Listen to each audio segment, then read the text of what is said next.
never seen that emoji before. It is a busy semester, but I hope everyone's handling all their online responsibilities well.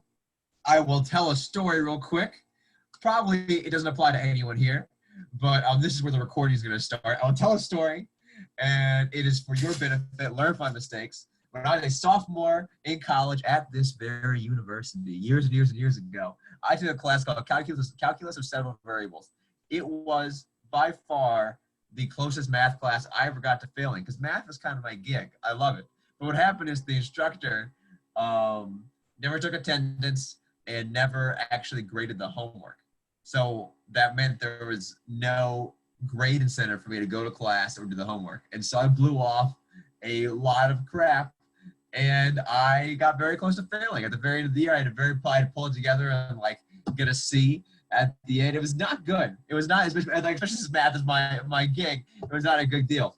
The point being that discipline and doing work is sadly important. I'm looking at the YouTube views for some of these videos, and you know, there's 73 students in this class, and some of the videos for the recorded lectures only get 20 views sometimes. I'm just saying,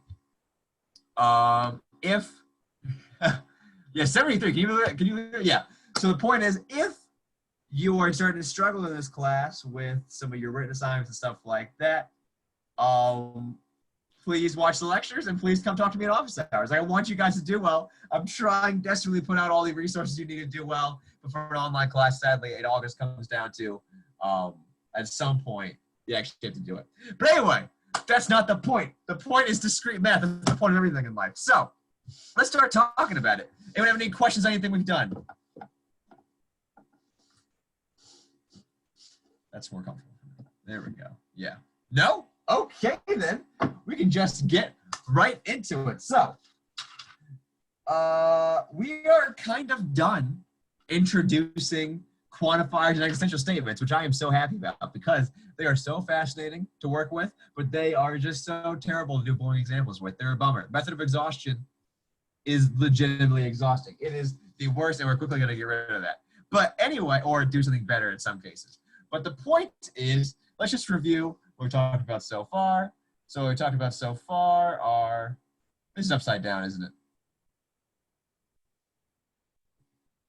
Yep. Okay. Let's see here. Hi. Sorry, my Canvas won't load right now. What section are we technically on right now? We are, wait a minute. There we go. I'm sorry, Taylor, trying to focus. We are in section 3.3. Okay, thank you. We're talking about multiple quantifiers today. But first of all, let's just review our quantifiers. It's a Monday. It's a new week. So we have first and foremost, actually, not even first and foremost, they're equally awesome, the universal quantifier. And we use the universal quantifier to make universal statements, which are things along the lines of, for all x in a domain D, P of x is true. That is totally something we can do. And then the negation, right? The negation of this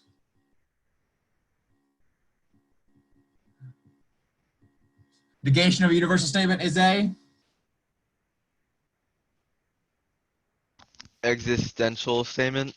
There we go. Existential software, nailed it, right? Because if we're saying that it doesn't work for all things in our domain, that must mean that there's at least one thing in our domain it does not work for. So we say there exists an x in the domain in which P of x does not work.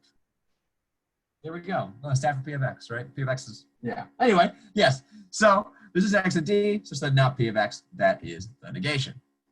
And then I'll say if or when when that's no comma goes there. Getting ahead of myself. Already taking a break. I was one word in. I was like, this sentence is too long. Let's take a break for a breath. When P is a conditional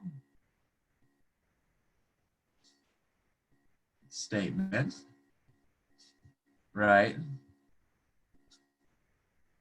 We get a universal. Nope, not quantifier. I love the word Q though. Universal conditional statement, right? And those are ones of the form, they go for all X and D. Actually, I'll say, so say P of X is equivalent to R of X implies S of X, then for all X and D, P of X, which is equivalent to for all X and D, R of X implies S of X, which we can also write, remember, as R of X, double arrow S of X, right? This is a universal conditional. So all of these cats right here are the same thing. They're all universal conditional statements because it's a universal statement, but it's a universal statement about an if-then. It's saying for all of these X, it follows this if-then statement. We've done plenty of examples with that. Yeah. So now, yeah, and then over here we have. Oh man, that was so nice. See how smooth that was? Over here we have existential statements.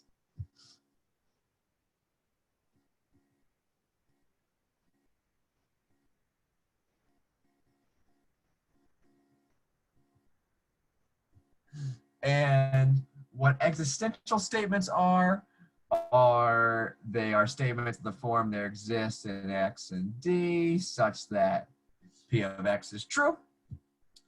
The negation being